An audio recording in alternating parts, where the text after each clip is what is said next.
Here's the thing about North American wood frogs. They're small. So it might be very difficult to spot a frog.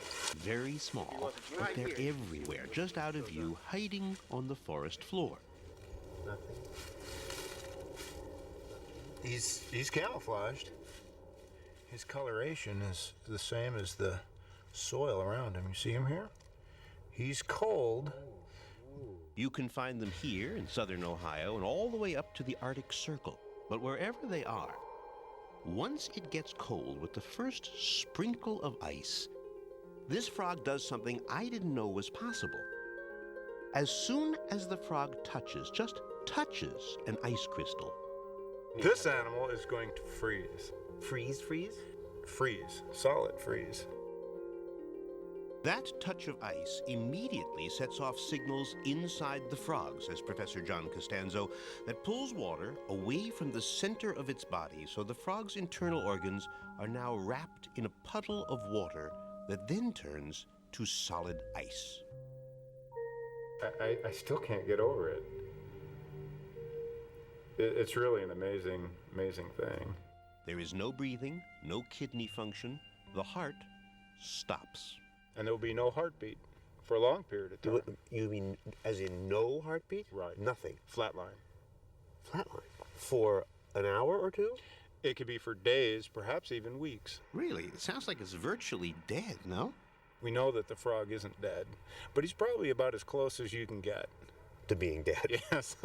So, from the outside, this little frog feels like a rock. Except that as it froze, the frog flooded itself with a kind of sugar. The frog's blood sugar is distributed through the circulatory system. It works like an antifreeze. It's harder for the water to freeze, so cells stay just damp enough for the animal to hold itself together.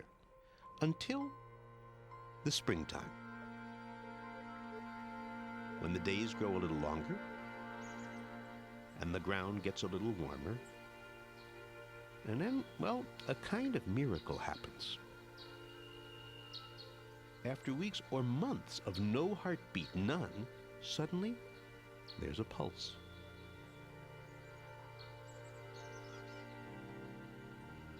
And that first heartbeat leads to another, and then another.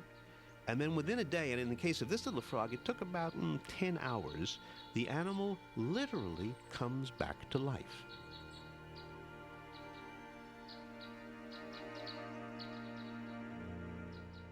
Spontaneous resumption of function. Why? We don't know. We don't know what triggers that event. And think how elegant a business this is.